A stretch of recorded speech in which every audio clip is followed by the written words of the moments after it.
Today's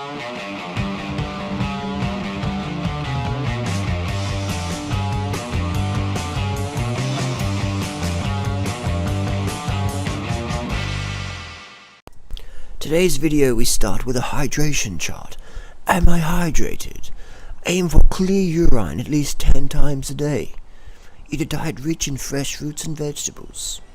Drink a quart of water before meals. Thank you. Out and about, see a bit of plastic, I like to pick it up.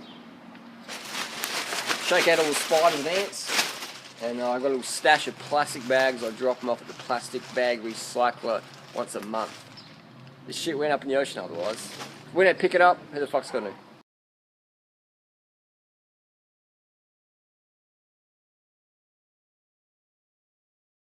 So I have my quart of water. I use the old juice bottle recycle. Reuse actually, even better than recycling. Quart of water before breakfast every day of the year. Count on it. Got a little breakfast snack here. Got about 4 kilos of papaya. These are... They're good, but they're not, they're not like you get in Costa Rica. They're a brand called Skyberry, which they're really good. That's the best brand in Australia. It's the only papaya I'll eat in Australia, pretty much. The only red papaya I will eat in Australia, because it's generally the best one. Still, though,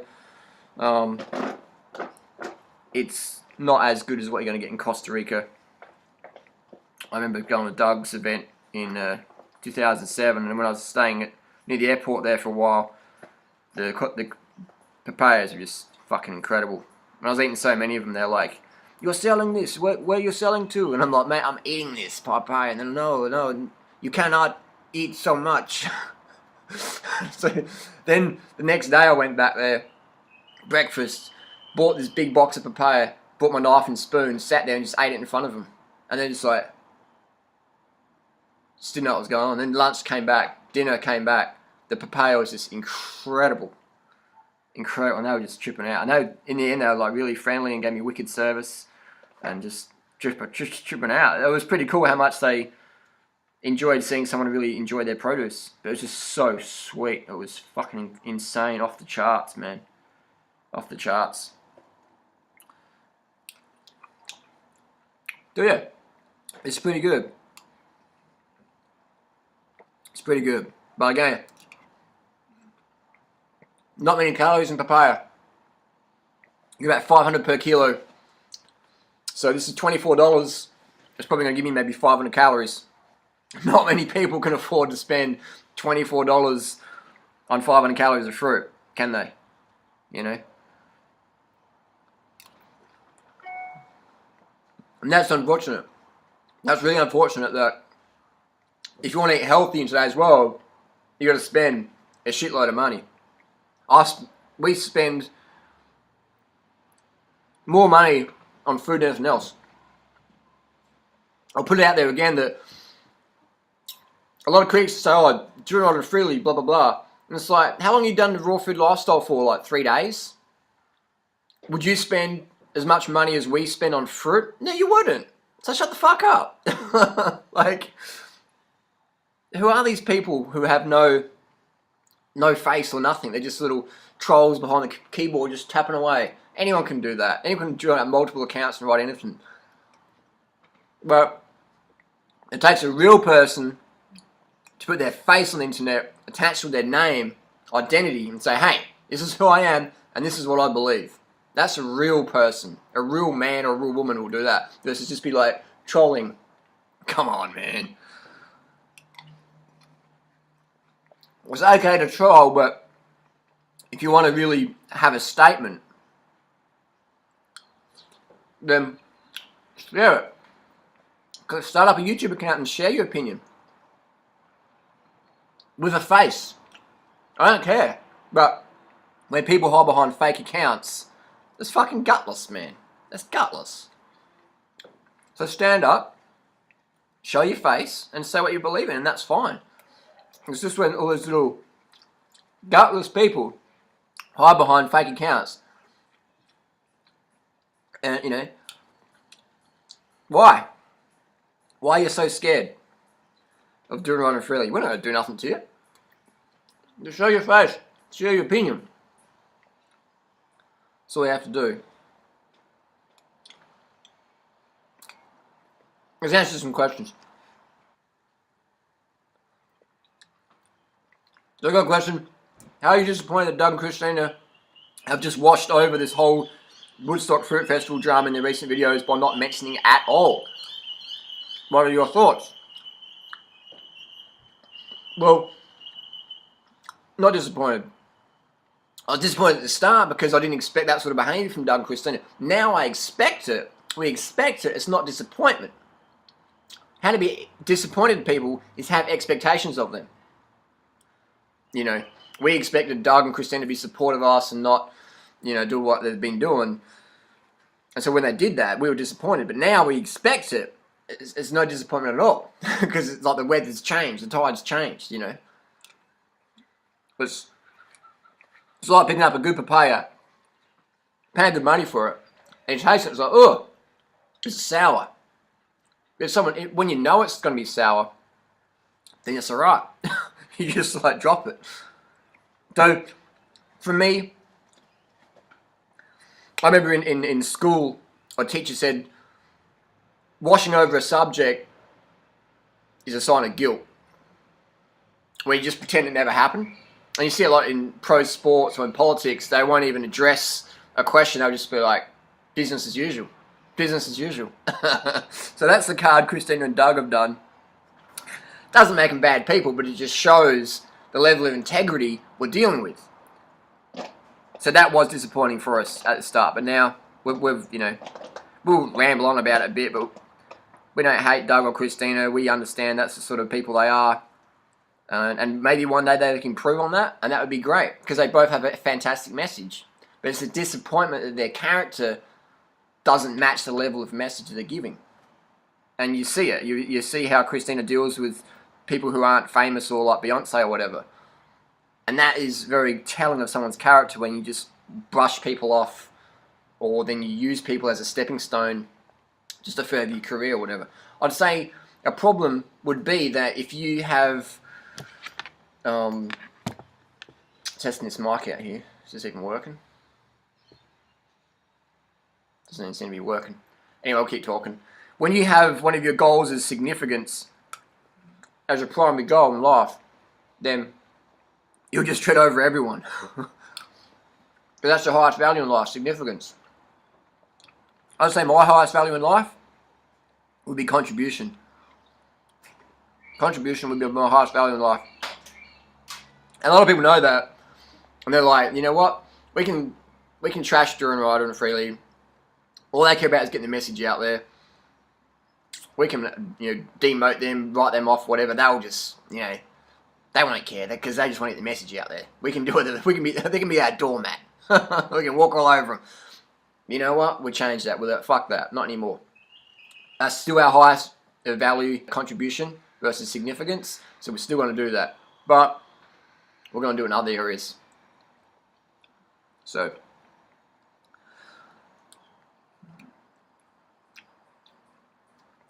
it's disappointing, but at the same time gives clarification that if people won't even address the situation, even ATM basically just made some little video just to cover his own ass, but still wash over the fact that he's selling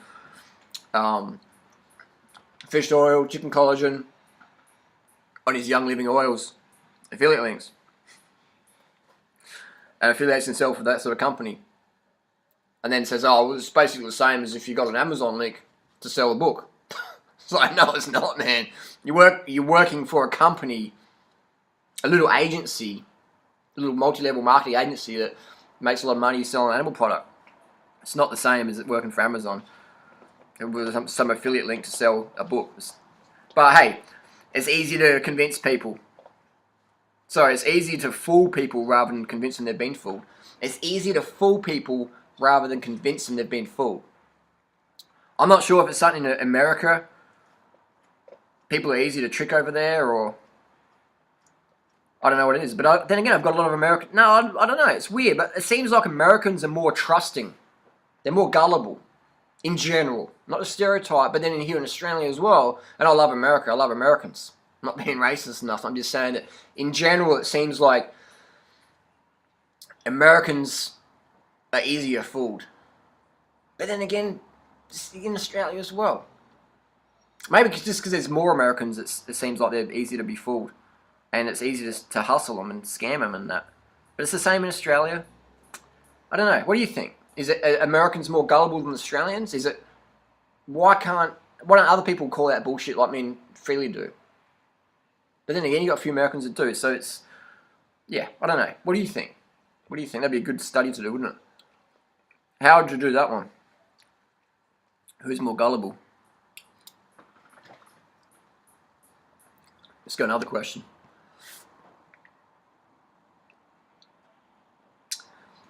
How come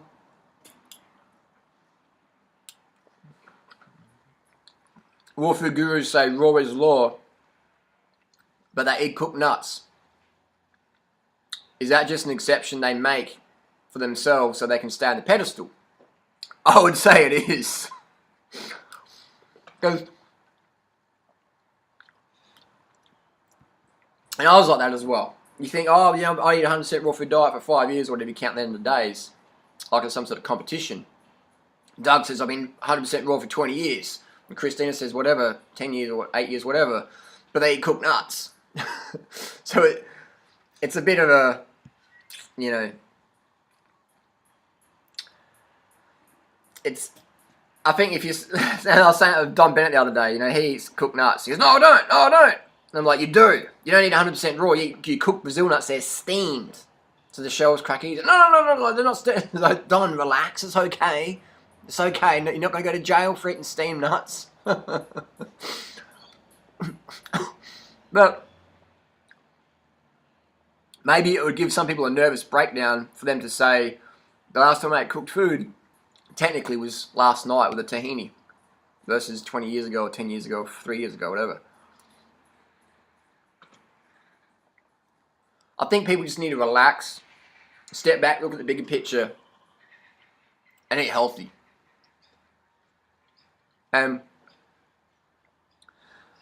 Doug and Christina and that give us crap for eating starches. But they eat starches as well. Carrot, beetroot, corn.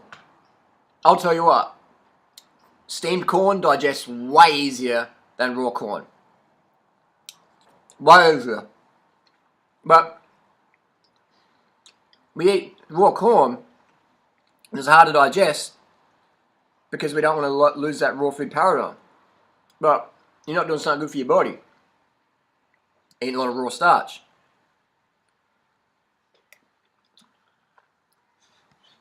It's a funny one. A question, a statement here from Nicholas Damiano.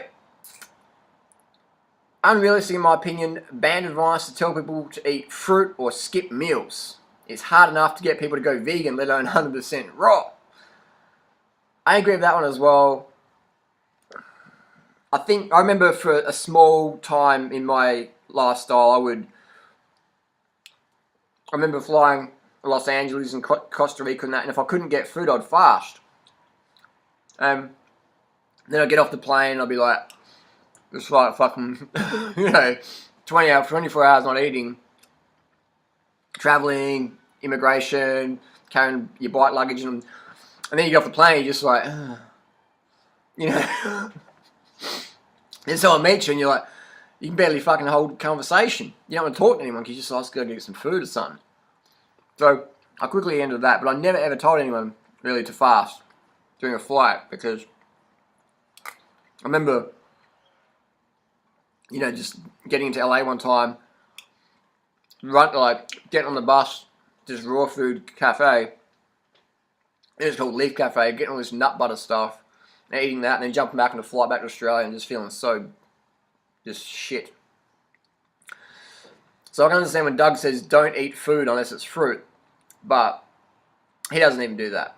He'll have his cooked nut butters and stuff like that.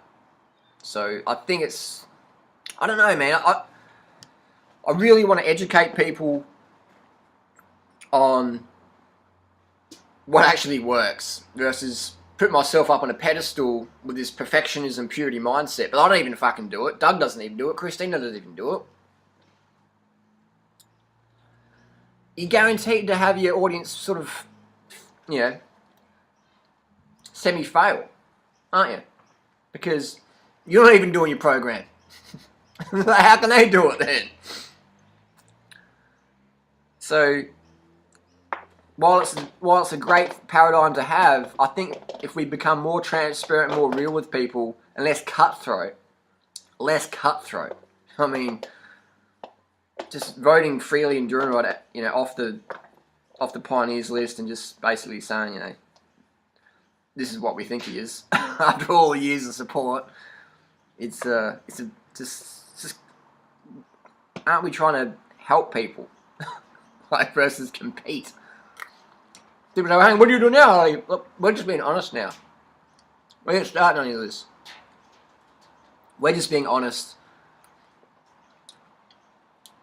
Because people know, well, they thought they knew that we wouldn't say nothing, but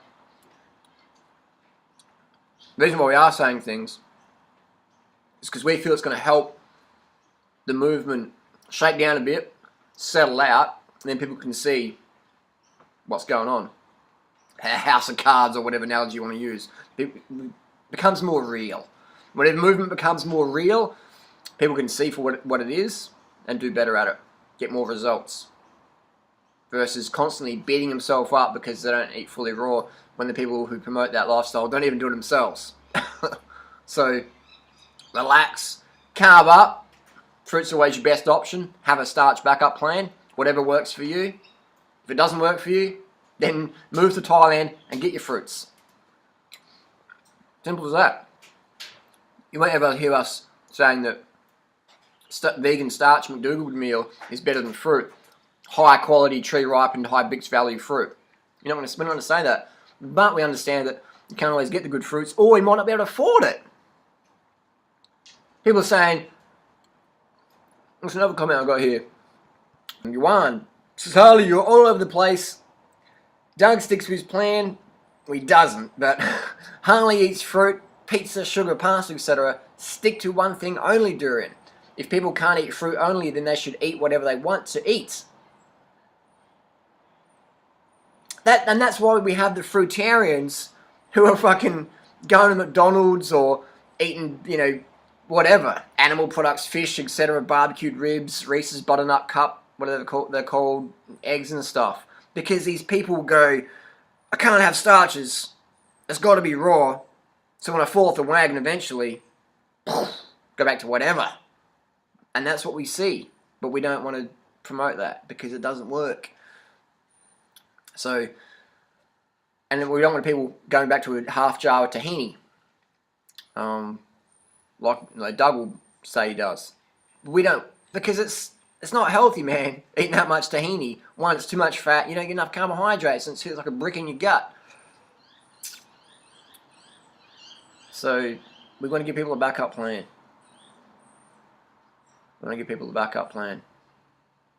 Here's another one. This one's called the fruitarian one. It's like, again, it's like an anonymous person, probably done the lifestyle for a few days, and now all of a sudden they know it all. Here's their question. There is an ocean of difference between occasionally eating cooked vegan food versus binging on highly refined processed junk food. I agree. There is an ocean of difference in a mindset between using cooked vegan food as a supplement for high-level activity versus just being too complacent to go and get good fruit. I agree. You're looking for justification to be lazy, Harley, and anyone who doesn't agree with your current set of beliefs, which has changed considerably over the years, is in the wrong. There will always be a good, better, best. We should strive for purity, and there should be a backup plan so as long as the long-term goal is clear. I agree. At your level of health and income, there is absolutely no excuse not to have high-quality fruit.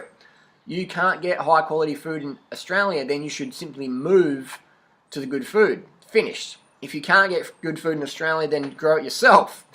Finished. Again, ocean of difference between eating cooked vegan food to supplement calories versus being lazy. I can hear where this person is coming from. Let's go point by point. Highly refined, processed junk food. That's pretty subjective, right? Because if I got this papaya and blended it, it's processed. It's if I juiced it, it's highly refined. If I dry it out, it's processed. Is it junk food? Some people say fruit's junk food.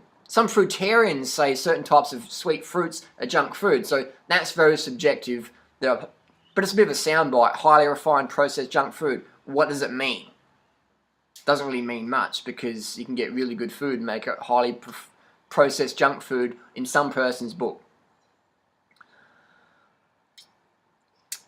There's an ocean difference between using cooked vegan food as a supplement for high level activity versus just being too complacent to go out and get good fruit. Yeah, I agree with that one, but it's a fine line, isn't it? You come home from work, you're not even really organised, you're hungry, what are you going to do? You're going to spend 4 or 5 hours driving around and riding around looking for good fruit. And you know what I mean? Like, people are fucking time crunched as it is. There's not many people who can do this lifestyle because the system doesn't want you eating high quality, high bricks value fruit. So you got to be fucking mega organised, or you're going to be like Christina and have a organic co-op basically out of your garage door. So you got all that fruit floating around all the time. But if Christina wanted to travel the world, it'd be a different story. If she wanted to be, you know, going on long bike rides or whatever, just traveling, it would be a different story. But I agree that Christina's model is an excellent one by starting a co-op in your backyard or your garage or your local community hall, so then you got food always floating around. But even then, you got to manage the right fruit. So unless you got a fucking shitload of fruit, like my friend's fruit shop, he's got fruit coming in there all the time. He rarely has ripe fruit because he's selling it and moving it. So even if you have a co-op or organic fruit shop your own, you still got to be managing it really well to have enough ripe fruit to feed yourself. So again, this person is sincere, but they've obviously been doing a lifestyle for maybe a few days or a week or whatever, and they're hardline, and that's awesome, but they're not really realistic. They're speaking with a noob sort of mindset, and I'd like to see them show us how it's done. But they don't even have a YouTube channel up yet. We should strive for purity, and there should be a backup plan. So as long as long-term goals, I agree. I agree, but again, purity can be very subjective. You got like guys like ATM who they want to live on 2 oranges a day, 1 meal a day, and that, in my opinion, is anorexia. That's a rampant eating disorder, in my opinion. I don't think that's healthy at all. It's not healthy, in my opinion. Again, purity is a subjective word. It can mean a lot of things to different people. I like to be objective with my definitions there. So this person's saying I should move out of Australia, go to Thailand. I can agree with that, and we're going back there in a few months for the Thai Fruit Festival.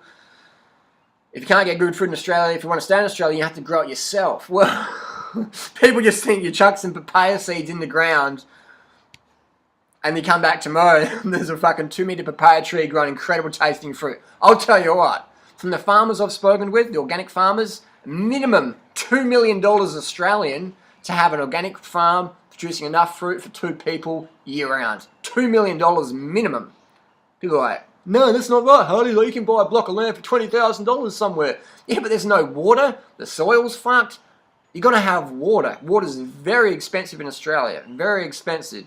The land that grows the best fruit is up near Cairns, and that's very expensive land. All right, and you got to rock dust the fuck out of that soil. You got to build it back up because all the sugarcane tobacco farms have thrashed it out. So you got to spend a lot of money, a lot of time, and a lot of years to get that soil cranking. Even my friends that are one of the best fruit farms in Australia, in my opinion, last 10 years, we still couldn't go up there today because there's a few people live on the farm, and if Freely and Durham are rocked up, everyone knows how much fruit we can eat, and be like, good to see you guys, but fuck off because you're going to eat all the fruit. So even my friends put a lot of money, close to $1 million in this farm, and it's an amazing place, but there's still, after 10 years of full-time daily work, isn't enough fruit to feed 2 full-time fruitarians every day. And a few other people as well who love their fruits. So again, these people, these noobs are very sincere and passionate, and I understand that. I've been there myself. But once they go on the path for a while, they're like, whoa, this is the reality. So I always like to come from a place of reality. That's enough ranting and rambling. And Just share my comments and criticisms. Nothing personal, not hating, just saying. Don't hate anyone. Disappointed in some people, of course. Going on about it a bit, yeah, maybe. But I think that the more we clear the air and address these issues front on versus being fake, hey guys, and not really dealing with anything, talking about Beyonce concert or whatever, it just shows people where we stand and what we stand for. So hopefully people can improve from this, learn lessons, become better people, and help grow the movement. Versus, getting our maid to make all our food for us and saying, this is what I do. This is what you should do. If you don't, then you're weak. But it's not realistic. Not everyone's got a maid to fucking chop up all this amazing fruit. Not everyone's got the largest organic crop out of their bedroom. Not everyone drives a brand new Porsche and their dad's a CEO of a massive oil corporation, just massive funding to get anything kickstarted up. Again, that's great if you got that opportunity. That's fucking awesome. Not hating. I'm just saying that let's be transparent and real so then the everyday person doesn't get demotivated because they try it and then their family comes in and just smashes their whole raw food paradigm apart or whatever, or they go out and let's relate to people more. Let's do a fucking real video without all the professional camera work and the Photoshop and the Final Cut Pro editing or whatever. Let's just do real shit. Let's do real shit to appeal to real people so we can get a real message out there and make changes versus just be so perfect or pretend we're so perfect that we put ourselves on a massive pedestal that's unrealistic, it's untrue, and it doesn't really help anyone other than make them feel bad for themselves. Maybe hooks them in for a bit, get them interested, but you can see how someone's subscriber list doesn't reflect their sort of daily video views. Because what people do, they're excited, they come in, and they're like, oh, I can't do that, and they just walk away. They see me doing it on freely, and they're like, you guys look a bit more real, I could probably do this shit. I could probably do it. And that's why we've got such a big following. Sustained following. Sustained following. Our forum is fucking off the charts because it's actually sustainable. It's actually sustainable for most people, for everyone. Obviously, it's still hard because you're going against the status quo, but it's the most sustainable program in the raw food movement at the moment. It's the most sustainable program in the health food movement at the moment. And that's why we're going the fruit and we're going the starch. We're saying, this is what you got. What do you want to go for? What do you want to go for? Both are good. This is better, but both are great. Bases covered versus just this dogmatic, raw is law mindset, which is great if you live in the jungle, but no one does. Everyone's got options today in the world. Let's make them clear options, show them the best options, make it easy for people, have that long-term goal there as well. But no more fairy tales, please.